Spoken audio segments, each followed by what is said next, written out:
남북한 꽉 막혔던 이러한 상황 가운데 내일이면 남북한 대표들이 모인다고 그러죠. 참 그것이 불확실한 것이지만 그래도 불꽃가 터졌다는 것이 우리에게 참 좋은 수기라 느껴지지만 우리가 믿는 이 하나님과의 그 소통, 꽉 막혔던 어둠 속에 있던 우리들과 주님, 빛 대신 주님과의 우리 소통은 너무나도 확실한 것이고 너무나도 우리에게 보장된 것이죠. 우리의 믿음은 불확실한 게 아니에요. 우리는 확실한 것을 믿는 것이지 그냥 어중뛰게 그럴까 말까, 아닐까 길까 이게 아니라 우리는 확실한 것. 그래서 성경은 오늘 우리에게 분명하게 확인해 준단 말이죠. 다. 그래서 제가 늘 여러분이 강조하는 것이 성경은 처음부터 마지막까지 하나님을 위에서도 밑에서도 옆에서도 다 하나님을 보여주는 말씀들이에요. 오늘도 여러분 데살로니가 교회에 흔들리고 고통스러워하는 그들에게 너희들은 흔들리지 마, 두려워하지 마. 그리고서 그 이유를 가르쳐줘요. 왜 흔들리지 않아야 될 것인가? 이걸 우리에게 하나하나 조목조목 가르치는 그 말씀을 여러분이 들을 때에 우리는 확실하게 이렇구나. 우리가 어둠에 속한 존재로서 세상을 보지 못했던 우리지만 이제 빛 되신 그리스도 앞에서 자신을 보게 됩니다.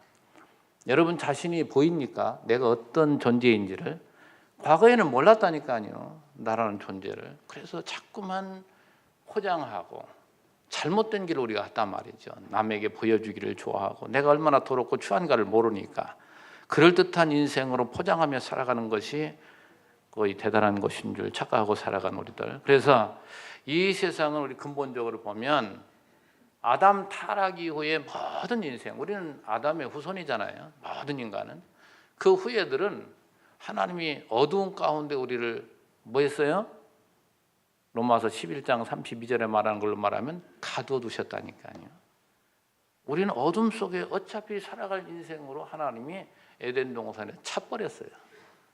이 세상 속에 집어넣었다 이 말이죠. 그런 걸 표현하면 우리는 어둠 속에 살아가고 이 어둠을 지배하는 어둠의 세력이 바로 사단 아니에요.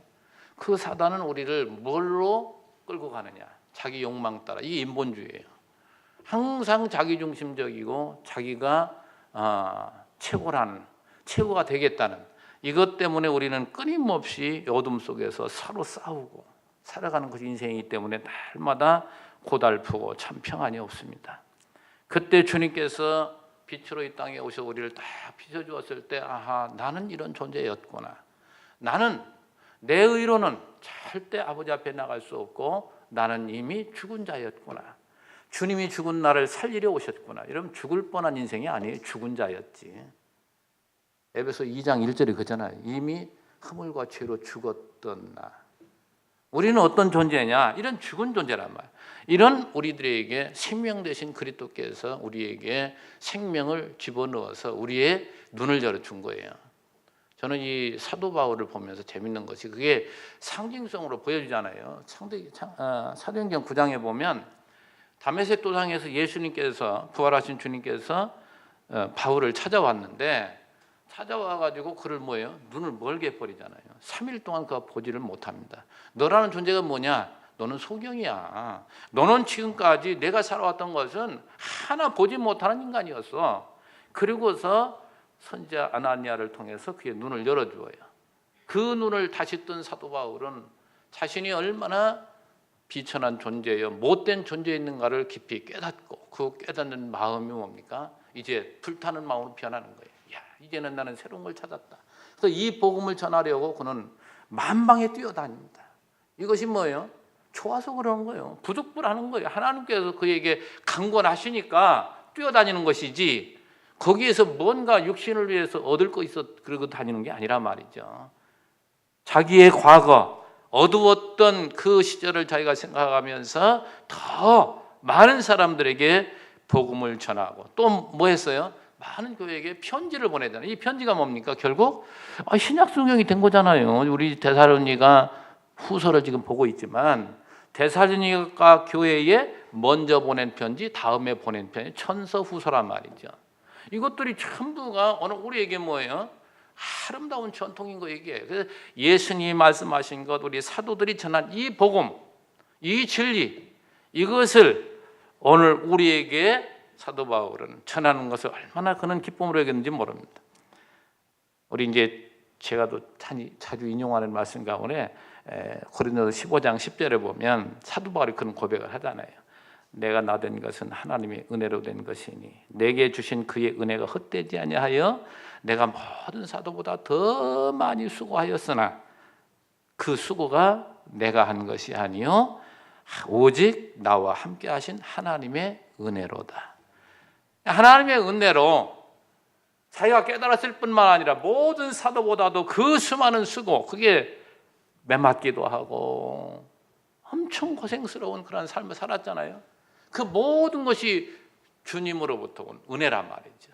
그러니까 오늘 우리가 무언가 일을 했다 하고 남이 알아주지 않으면 속상하고, 이건 벌써 하나님 은혜를 망각한 거예요. 우리는 언제나 어느 것 하나라도, 오늘 여러분 기도하는 것 보세요. 사도 바울이 데살로니가 성도들에게 나를 위해, 우리를 위해 기도해달라. 이게 뭡니까? 겸손한 자입니다. 사도 바울은 뭡니까? 심지어는 그가 손수건만 흔들어도 그 앞에 나온 자들 병자가 다 낫는 놀라운 능력을 행하는 자예요. 그러나 그 능력은 하나님이 해주시는 것이지 자신은 무능하고 얼마나 어리석은 존재인가를 하나님의 도움이 없으면 꽝인 것을 그는 알아요. 그렇기 때문에 성도들에게 나를 위해 기도하라는 것은 너무나도 큰 겸손이요, 이것이 큰 자예요. 아주 큰 자는 자기를 압니다.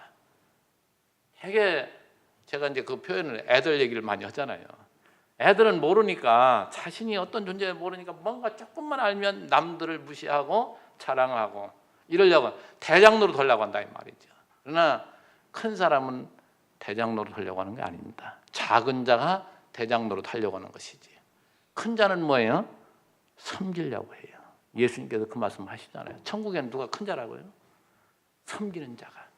예수님이 바로 섬기는 자로 이 땅에 오신 거예요. 그러니까 그 예수님이 우리에게 자기 몸을 내어주실 만큼 우리를 섬겼거든요. 그 섬김을 보고 이분이 큰 자라는 것을 아는 사람은 벌써 자신이 커버린 거예요.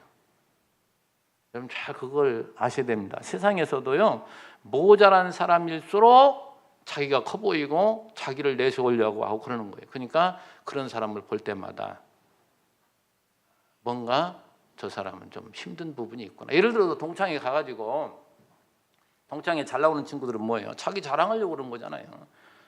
재산 자랑하고 자기 자식 자랑하고 자기 아내 자랑하고 자랑하고 싶어서 나온 거예요.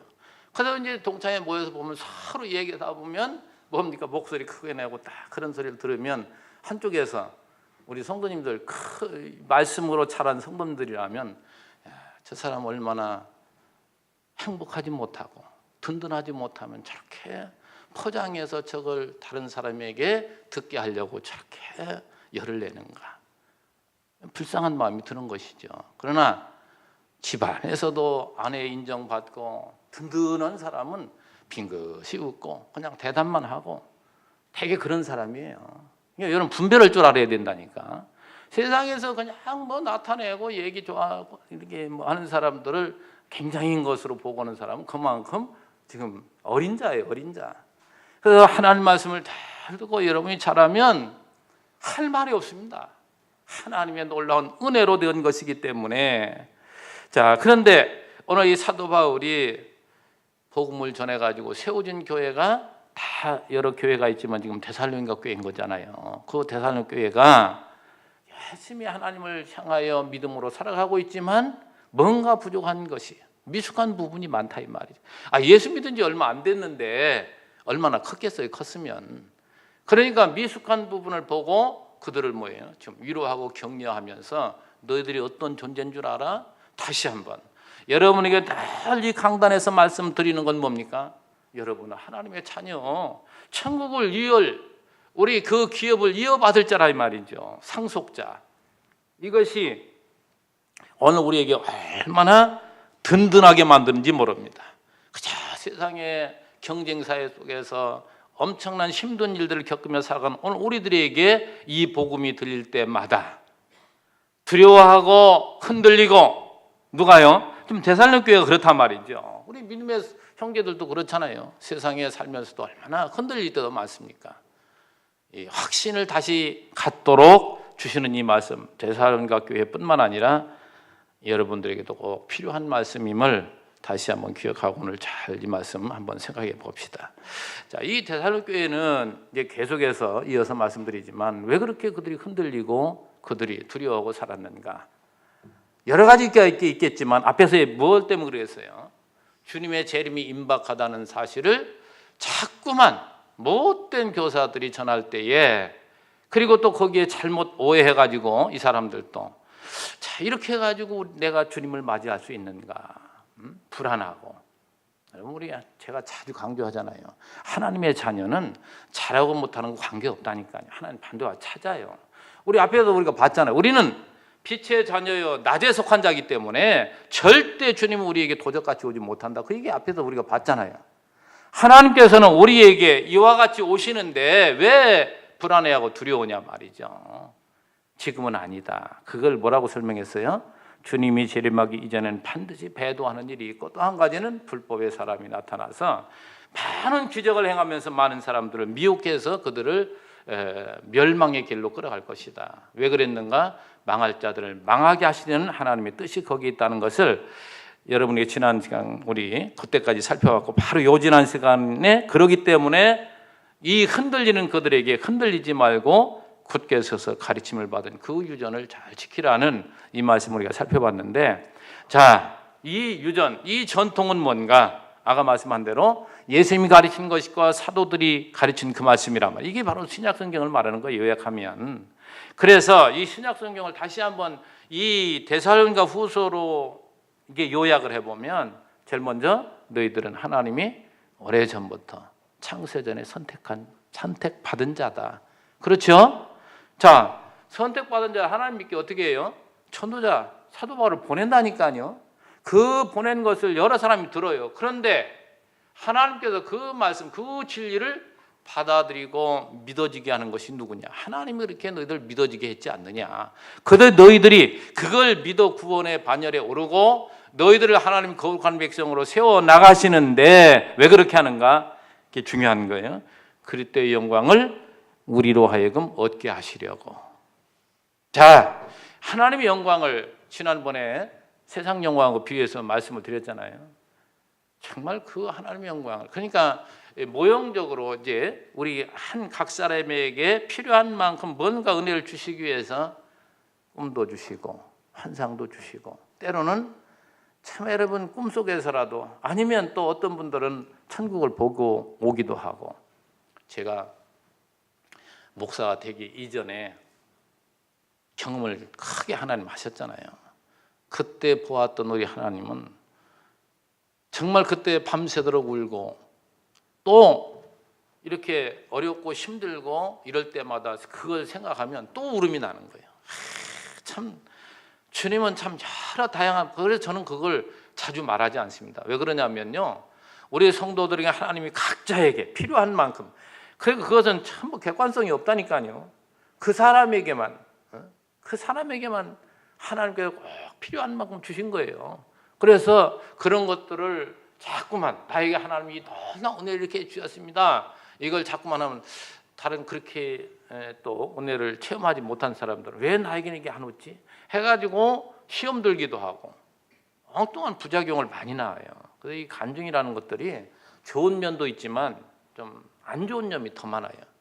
그래서 저희 교회에서는 제가 간증을 한 적이 없습니다. 근데 그 전에 한번 복음가수 전용대 목사님 있잖아요. 그분 한번 오라고 했더니 자기 얘기를 좀 이제 하는 거니까 했는데, 아무튼 그런 것들은 별로 이제 안 해요. 부작용을 내가 너무나 많이 봤기 때문에. 그래서 하나님께서 오늘 우리에게 얼마나 영광스러운 그 자리에 들어가게 하시려고 우리를 이렇게 선택하시고 이렇게 부르시고 우리를 거룩한 삶으로 살도록 하시는가, 그걸 말씀하시고 마지막 15절에 그런 얘기를 했어요. 이 진리를 지켜라. 이 전통은 지금 사도 바울이 가르치는 이 말씀들, 지금 요 바로 전에 말씀드린 우리의 신분, 우리의 정체성, 내가 어떤 존재인 줄 알아? 이걸 우리에게 잘 가르쳤잖아요. 이걸 우리가 마음에 간직하고 살아가면 어떠한 유혹도 우리를 절대 넘어뜨릴 수 없어요. 우리가 굳게 서서 흔들리지 않을 수 있는 유일한 길이 바로 이 진리를 깨닫고 간직하는 거예요. 이걸 우리가 간직하고 있으면 어떠한 어둠의 세력도 우리를 이제 넘어뜨릴 수가 없습니다. 자, 그래서 바울은 이어서 보세요. 논리적으로도 하나님 앞에 그는 소원을 가지고 있어요. 이 기도란 말이죠. 무슨 소원을, 무슨 기도를 하고 있는가?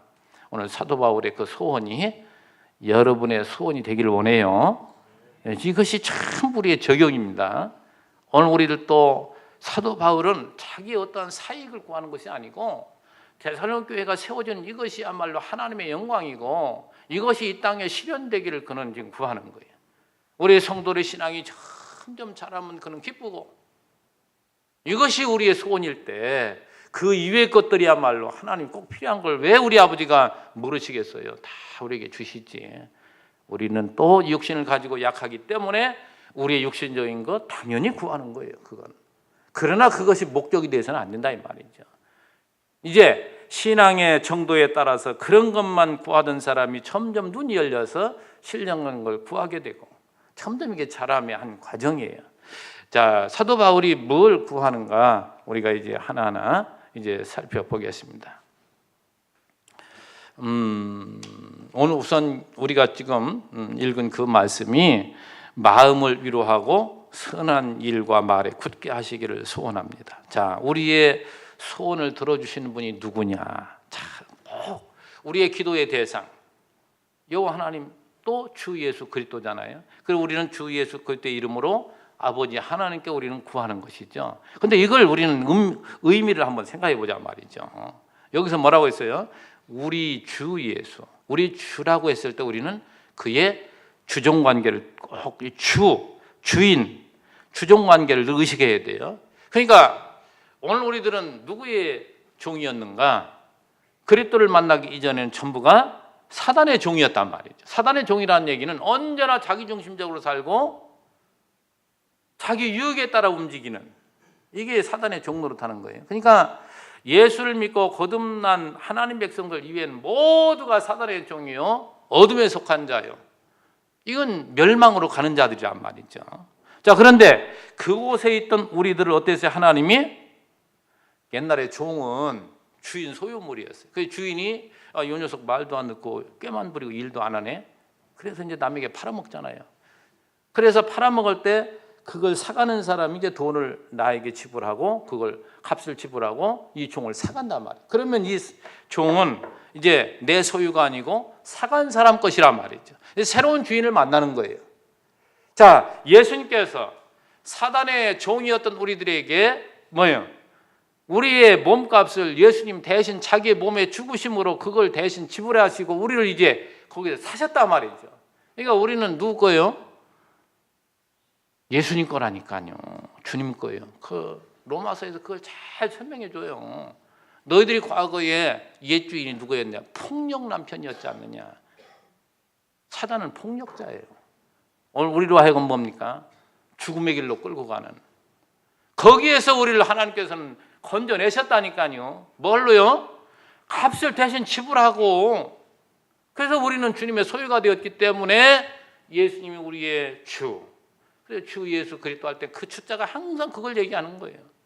저와 여러분이 이제 하나님의 종이 되었기 때문에 하나님 종이 되기 때문에 거기서 벗어날 수가 없어요. 왜? 주인이 팔아버리면 벗어날 수 있는데 우리 주님은 어떤 분이에요? 절대 우리를 버리지 않는 우리를 그토록 사랑하시는 우리 주 예수 그리스도이기 때문에 그분에게서 벗어날 생각하는 사람 그 사람이 참 미련한 사람인 거예요. 그래서 언제나 주님이 우리의 주인이라는 거. 그리고 여기 또 하나님을 얘기할 때 우리 아버지라고 하잖아요. 하나님 우리 아버지. 하나님은 뭐라고 했죠? 엘로힘. 자, 이 엘로힘이라는 것은 전능하다는 얘기입니다. 모든 능력이 그에게 있고 세상의 능력이라는 것들이 전부 거기서 나오는 거예요. 우리에게 힘을 주시는 여호와. 우리가 삶에 이렇게 기동하며 움직이잖아요. 사도 바울이 사도행전 11장에서 그 하나님을 소개할 때 그 얘기를 해요. 호흡이 누구에게서 나온다고요? 하나님께 있다니까요. 그러니까 여러분 지금 맥박을 이렇게 만져보면 여기 꼭 한의사들이 만지려면 여기 만지면 팔딱팔딱 뛰잖아요. 여기 맥을 딱 만져보면 팔딱팔딱 뛰죠. 이게 무슨 증거예요? 하나님이 살아계신 일하는 증거예요. 지금 살아계신 증거. 내 생명이 지금 존재한다는 게 뭐예요? 하나님이 공급하는 호흡이 오늘 우리에게 있기 때문에 산 존재가 된 거라니까요.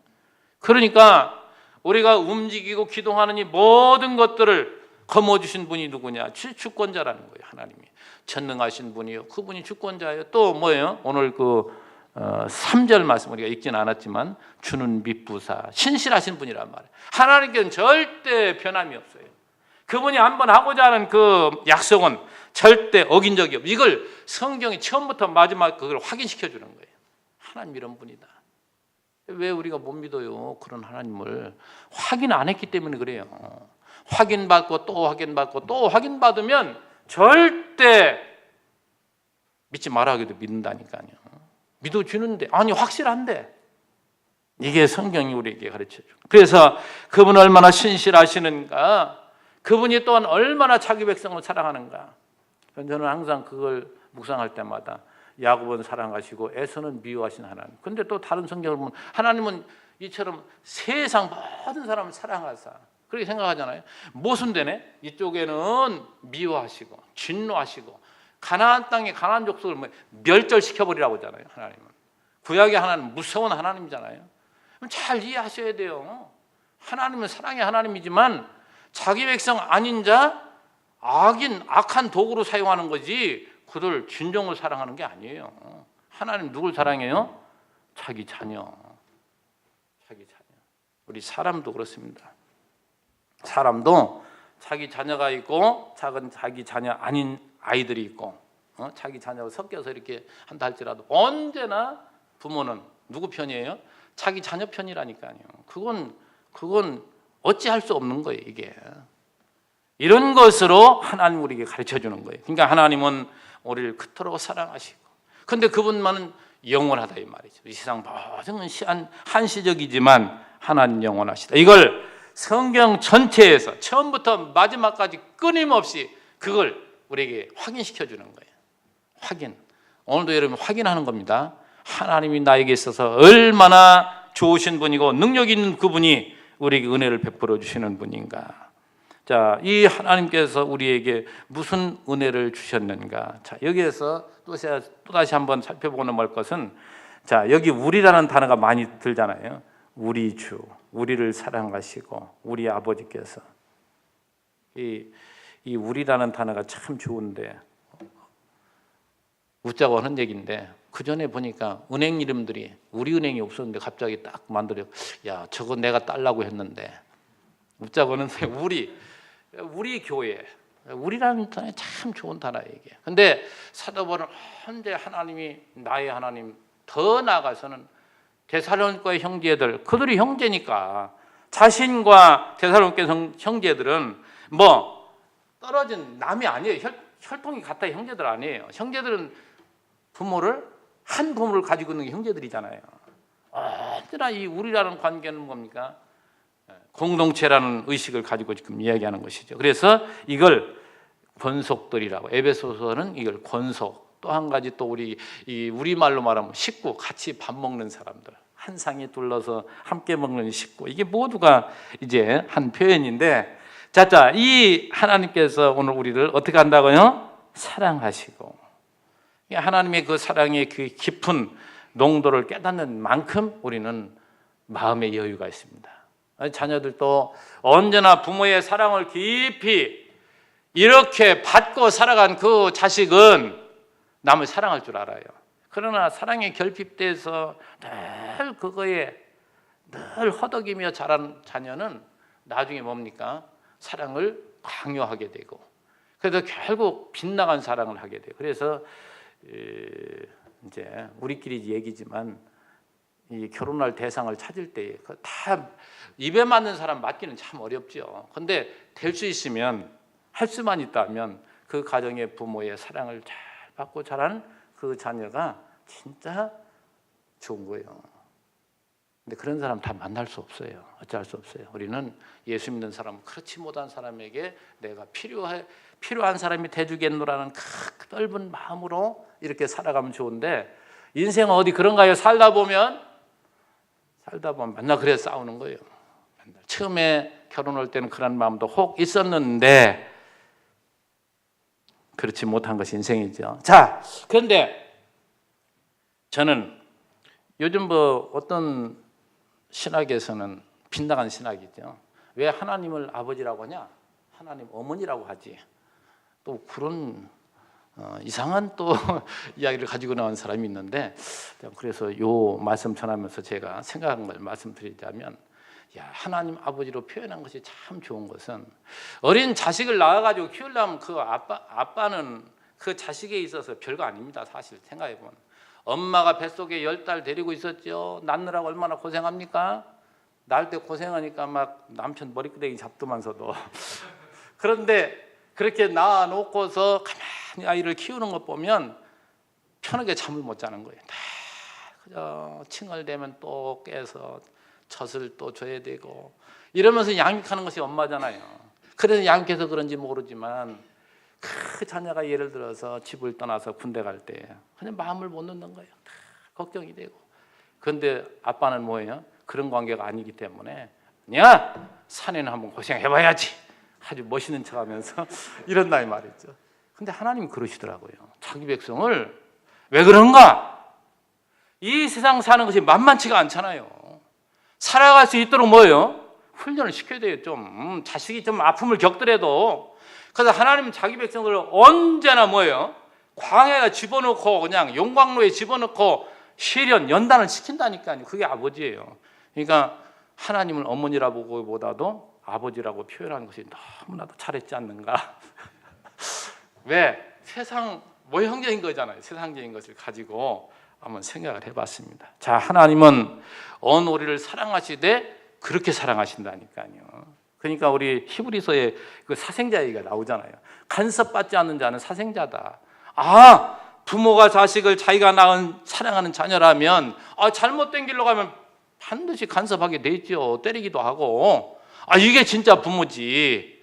그래서 되게 이제 입양해서 키우는 부모들이 자식을 많이 못 때린다고 하잖아요. 실제 낳은 자식은 그냥 잘 때리는데 그런다고 자꾸 때리면 안 돼요. 또 때리는 그게 좋은 게 아닙니다. 꼭 필요할 때 때려야지. 필요할 때. 근데 매는 맞아야 돼요. 잠언서를 또 한번 해야 되겠죠. 때려야 돼요. 안 때리면 자기 죄를 모르는 거예요. 자기가 어떤 존재인지. 그래서 하나님은 늘 이런 방식을 통해서 우리 인생을 키워가시는 그게 하나님의 사랑이라니까요. 근데 우리 성도들은 그저 어떻게 생각하느냐. 세상에 그냥 편하게 사는 것만 좋은 줄 착각한단 말이죠. 아니에요. 이러면 생각해 보세요. 아무 일도 안 하고 참 먹고 살기 좋다 하고서 늘 이렇게 어떤 사람들 보니까 그 의자에 있더만요. 이렇게 앉으면 왔다 갔다 하는 의자, 눈 가만히 감고 그러고만 늘 살면 그 사람 병들어요. 어떻게 되느냐? 런닝머신들 하잖아요. 땀 흘리잖아요. 왜 땀 흘려요? 좀 편안히 있지. 건강을 좀 한번 지켜보려고. 여러분, 이 몸도 그런데 이게 세상의 모든 것들이 뭐예요? 신령한 우리 가르치는 거예요. 그러니까 하나님께서는 우리들을 불 같은 데 집어넣기도 하고 아브라함에게 약속했으면 가나안 땅 당했으면 그 땅에 풍년이 들어 잘 살게 하시지 왜 애굽으로 흉년으로 내려가게 하세요? 미리 또 요새까지 보내서 400년 동안 한번 용광로에 집어넣은 거예요. 뭐냐? 하나님을 한번 떠나 살아봐라 너들. 이게 탕자의 비유예요. 아버지 집을 떠나 한번 살아봐야 아버지 집을 떠나 살아봐야 아버지 집이 좋은 줄 알지. 그러니까 군대 한번 가봐야 산에 된다는 거 아니에요. 그래도 거기 가서 한번 딱 가가지고 그 고된 훈련을 하다가 저녁에 잠들을 때 그 생각이 나네. 그 교관들이 어머니 노래를 시킨단 말이죠. 어머니 노래. 그러면 그 새카맣고 훈련받아 눈이 반짝반짝한 애들이 눈물을 쭉 흘려요. 어머니 생각나서, 집 생각나서. 이게 인간이잖아요. 이게 키워가는 방법이란 말이죠. 하나님을 여러분 잘 이해를 하셔야 돼요. 하나님이 이와 같이 우리를 참 사랑하시는데 그 사랑을 우리가 올바로 깨닫게 될 때 우리는 세상 속에서도 흔들리지 않게 되죠. 자, 두 번째로 영원한 위로가 되신다고 그랬죠.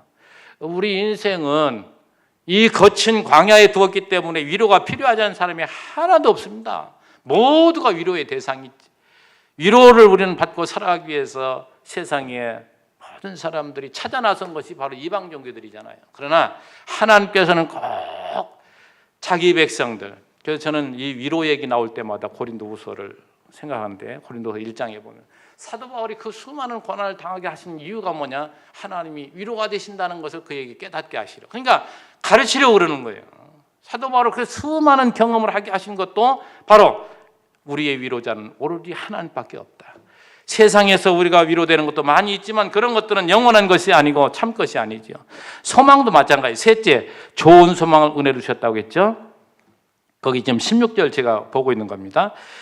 영원한 위로와 하나님께서 우리에게 주신 것은 영원한 것이고, 또 소망도 좋은 소망을 은혜로 주신 하나님 우리 아버지.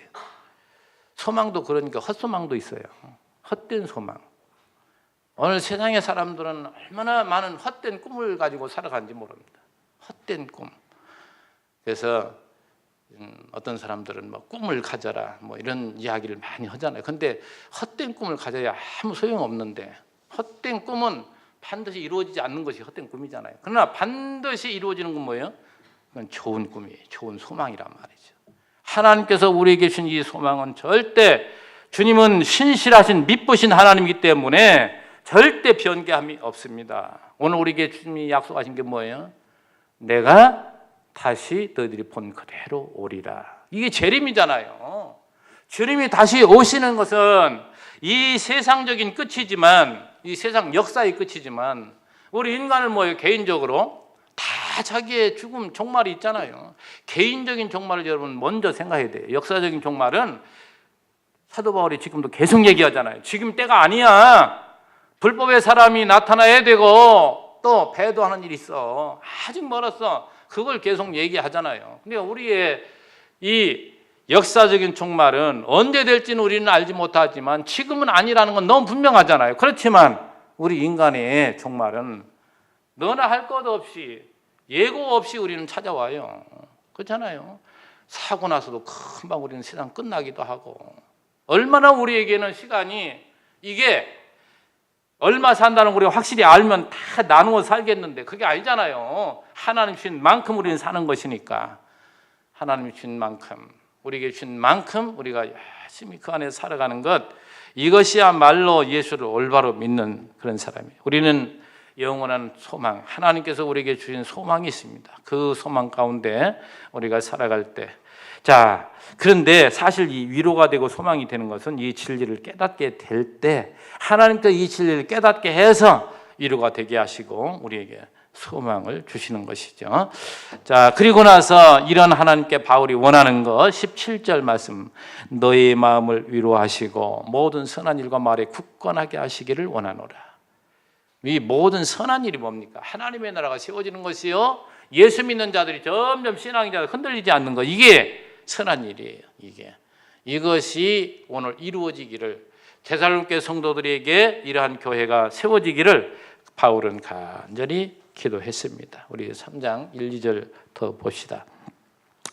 자, 말씀이 영광스럽게 되고 악인에게 지켜지기를 구합니다. 아까 여러분에게 초대에 말씀드린 대로 사도 바울은 데살로니가 성도들에게 자신을 위해서 기도해달라는 간절한 부탁을 1절에 시작을 합니다. 그리고 그 내용을 보면, 자, 우리 그거 한번 볼까요? 끝으로 이제 서신이 이제 거짓 마칠 때 끝으로 이어서 지금 말합니다. 형제들아, 너희는 우리를 위하여 기도하기를. 우리를 위하라는 얘기는 지금 바울과 함께 동역하고 있는 전도자들이죠. 이 전도자들, 나를 비롯한 우리 전도자를 위해서 너희가 기도하기를. 어떤 기도를 하느냐? 주의 말씀이 너희 가운데서와 같이 퍼져나가 영광스럽게 되고. 자, 사도 바울은 지금 이방 땅에 이 진리를 전하려고, 이 복음을 전하려고 가서 말씀을 전할 때에 그 말씀이 어때요? 데살로니가 성도들이 그걸 받아들이고 교회가 세워졌잖아요. 이게 얼마나 영광스러운 일인지 몰라, 이게. 그래서 하나님의 교회가, 하나님의 교회라고 하면 어떤 한 제사절 교회, 또 다른 이런 교회, 꼭 그것만 생각하지 말아요. 우리 성도 자신을 말하는 겁니다. 오늘 우리 성도들이 하나님 앞에 잘 세워지는 것, 이게 얼마나 하나님이 기뻐하시는 일인지 몰라요. 여러분, 성도 하나하나가 이렇게 굳게 세워지면 그들이 모인 그 교회는 자동적으로 흔들리지 않죠. 그렇잖아요. 그러니까 성도들이 세워진 만큼, 성도들의 신앙의 성숙도만큼 그 교회는 견고한 교회냐, 그렇지 못한 교회냐, 이게 가름이 나는 거예요. 그렇지 못한 교회는 자꾸만 다툼이 있고 자꾸만 그것 때문에 흔들리고 넘어진단 말이죠. 그래서 이 주의 말씀이 퍼져나가서 영광스럽게 되기를 너희들도 이렇게 위해서 기도해달라. 하나님은 이 사도 바울과 같은 전도자들을 세워서 데살로니가에 말씀을 전하게 했듯이 너희들 그걸 위해 기도해달라 이 말이죠. 그래서 이 사도들이 말씀을 전할 때에 또한 얼마나 많은 방해가 있었는지 모릅니다. 그렇죠? 자, 그런데 참 재미있는 것은 이렇게 데살로니가 교회가 세워졌듯이 다른 지역까지라도 복음이 퍼져나가기 위해서 기도해라 했던 것처럼 성도들이 얼마나 또 기도했겠어요. 그러니까 그 기도의 응답에 따라서 하나님은 얼마나 많은 지역에 교회를 세웠는가. 정말 사도 바울은 어디까지요? 로마까지 가서 교회를 세웁니다. 얼마나 많은 교회들을 이 사도 바울을 통해서 하나님이 세웠는지 몰라요. 그런데 그 과정에는 뭐가 있어요? 자, 요거 여러분에게 꼭 말씀드려야 되겠는데, 자, 하나님의 뜻이 있습니다. 하나님의 계획. 그 하나님 모든 걸 지금 계획하시고 그걸 이루어 가신단 말이죠. 이루어 가시는데 그 과정에 뭡니까? 성도들 하나하나를 하나님이 사용하시는데 기도를 통해서 일해 나가시는 거예요. 그러니까 잘 이해를 하셔야 돼요. 우리 제일교회에 속한 성도들은 잘 이해를 하실 것이 기도함으로 이루어졌다. 이거는 이제 요만큼만 보는 거예요. 더 넓게 보면 뭐예요? 하나님이 계획하신 것을 구하도록 자기 백성들에게 기도할 마음을 주어서 구한 대로 하나님이 이루어 주셔서 하나님이 자기의 영광을 드러내신단 말이에요. 내가 한 거야 이렇게. 그러니까 이 기도한 사람은 정말 신앙이 자라고 믿음으로 기도한 사람은 기도한 대로 된 것이 너무나도 감사한 거예요. 기도라는 과정은 반드시 필요한 거예요. 왜? 우리 스스로는 할 수 없는 모든 걸 하나님은 계획하시고 이루어 가시잖아요. 그러니까 우리 믿는 성도들이 해야 될 일은 뭐냐? 늘 구하는 거예요. 하나님 뜻이 이루어지기를. 제가 한 가지 또 설명을 드릴게요. 이 기도라는 것도. 자, 아버지가 이제 조그만 자식들을 이제 키우고 있는데 그 자식들에게 잠시 떨어져서 이제 외국을 갑니다. 미국을 간다고 칩시다. 자식들에게 약속을 해요. 이 큰 놈 너, 내가 이거 뭘로 할까요? 카메라로 할까? 내가 카메라 하나 사다 줄게. 이렇게 하고 이제 간단 말이죠. 아무 소리 않고 갈 경우와 이렇게 약속하고 갈 경우. 자식은 뭐예요? 아버지를 믿는 만큼 애들에게 자랑하는 거예요. 엄마, 우리 아버지가 엄마 카메라 이렇게 사온다고 했어. 이게 뭐예요? 구하는 거예요. 별 생각하는 거예요. 그러나 약속이 없으면 아버지가 아무 약속도 안 했는데 아버지가 뭘 해올 줄 알아요? 그렇잖아요. 그리고 아버지도 마찬가지. 약속했으면 그래도 제대로 된 아버지라면 반드시 자식 실망하지 않기 위해 사오잖아요. 이게 부모와 자식 간의 관계를 말해준다니까요. 그러니까 하나님은 우리를 이 성경을 통해서, 이 성경이 참 뭐예요? 약속이에요. 그러니까 여러분이 성경을 뭐라고 얘기합니까? 구약, 신약 그러잖아요. 황수환 박사님 이거 보고 뭐 저기서 사먹는 약국에서 사먹는 약으로 이렇게 표현합니다만, 그래서 신약, 구약 신약을 잘 우리가 알면 다 이렇게 고침받고 한다 그런 얘기를 합시다만, 그런 걸로 이해해도 좋지만 약속이기 때문에 옛 언약, 새 언약 맞아요, 안 맞아요? 맞잖아요. 하나님의 약속이 전부. 그러니까 이걸 우리는 구하는 거예요. 하나님 신실하십니다. 반드시 이루어져요. 그때 기쁨은 말할 수 없죠. 이게 기도라는 방식이에요. 그래서 사도 바울은 그걸 위해 기도하는 거예요. 왜? 하나님께서 이 데살로니가뿐만 아니라 여러 지역 교회에 복음을 전하고자 하는 뜨거운 마음 주셨기 때문에 그 교회가 세워지는 것을, 또 성도들이 신앙이 자라는 걸 너무나도 그는 바라는 것이지만 하나님께서 그렇게 해줄 걸 믿는 거예요. 그러니까 기도하는 거죠. 그리고 그 편지를 받았을 때 그들이 또 잘 신앙생활을 한다는 그 소식을 들었을 때 감사하는 거예요. 하나님, 세상의 이방 나라에 하나님 모르고 살던 그들에게 나 같은 자로 복음을 전하게 하시고 복음을 받아들여서 그들이 믿고 저렇게 기쁨으로 살아가는 걸 볼 때 너무나도 감사합니다. 이게 아름다운 하나님의 나라의 모습이에요. 이게. 그래서 사도 바울은 그걸 지금 그걸 위해서 지금 기도하는 거예요. 그래서 데살로니가 성도들에게 기도하라 하신 그 기도대로 얼마나 그들이 또 기도했겠어요. 그때 하나님은 그 기도를 들어 응답해 주셔서 많은 지역에 복음을 전하게 하십니다. 그리고 그 이어서 보면 얼마나 방해꾼들이 많겠어요. 그래서 우리를 악인들에게서 건져달라고 기도를 부탁합니다. 2절 다시 볼까요? 또한 우리를 부당하고 악한 사람들에게서 건지시옵소서 하라. 이 사도 바울이 복음 전할 때 얼마나, 특별히 유대인들은요, 사도 바울은 뭡니까? 특공대를 만들어 가지고 그냥 사도 바울을 죽이려고 했다니까요.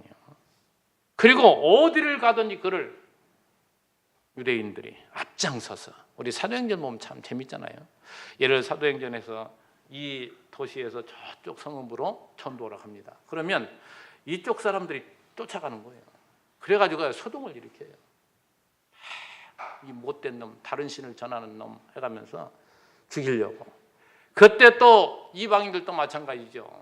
엉뚱하게 자기 문화 전혀 다른, 자기들이 섬기는 이방신과 전혀 다른 도를 전하니까 그들 모두가 하나가 되어서 뭡니까? 바울의 대적이 돼서 그를 방해하게 되니까 오늘 사도 바울은 성도들에게 나의 대적들, 나를 복음 전하는데 방해하는 자들에게서 나를 구원하게 해달라고 하나님께 기도해달라. 지금 그걸 지금 부탁하고 있는 것이죠.